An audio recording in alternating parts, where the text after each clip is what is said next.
Back to आम computer academy. तो बर्तमान आज वीडियो में गोटे ओईसीटी फाइनल एग्जाम प्रैक्टिस टेस्ट विषय कथा होता जो थे कि एटा गोटे यही टाइप एग्जाम कि गोटे पिला फाइनल एग्जाम दबाई जाऊँगी तार ये मास फाइनल एग्जाम अच्छी तो से फाइनल एग्जाम दबा पूर्व तार घरे रही गोटे फाइनल एग्जाम प्रैक्टिस टेस्ट दे पार्थो जे एक्चुअली फाइनल एग्जाम किभली रुहे कौ प्रोसेस रे एग्जाम हुए किभली रूप से सॉफ्टवेयर में ओपन करवा से सब जिन फाइनल एग्जाम प्रैक्टिस टेस्ट रे दिया जाए। टोटाल रूप से 3टी प्रैक्टिस टेस्ट अवेलेबल थाए पर टेस्ट रे 30 क्वेश्चन थाए तो मोस्ट प्रोबेबली टोटाल रूप से तुमको 90 क्वेश्चन मिलिबो जोडे तुम प्रैक्टिस करि परथुबो। एंड सबुठ भल कथा एटा कि परीक्षा सरीबा परे चाहे से क्वेश्चन तुम एनालिसिस मध्य करि परिबो जे यार मोर को आंसरटा मु भूल कली एक्चुअली गोटे ठीक हेता तो से सब जिन ऑटोमेटिकली मिल जिवो। तापर हम गोटे डिटेल लॉन्ग वीडियो मध्य आगु बनैबु जोडे कि मैं वीडियो डिस्क्रिप्शन तळे मध्य देई देबी। शॉर्ट्स वीडियो रे एटा हम मानता जे ए जो प्रैक्टिस टेस्ट रोजी एटा केवल फाइनल एग्जाम दबार 15 दिन पूर्व ही अवेलेबल होता लाइक जमी आम सब मासरे फाइनल एग्जाम लास्ट वीक रोचे तो यहाँ मोस्ट प्रोबेबली ईच मंथ 15 तारिख स्टार्ट होता है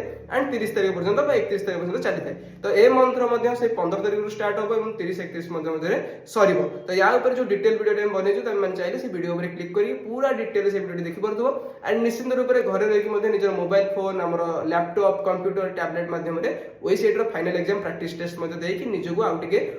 फील कर हाँ यार मुझे भल एग्जाम रे स्कोर करि परिबी फाइनल एग्जाम रे। तो बहुत जल्दी देखा आउ गोटे informative video see have a good day bye bye take care best of luck.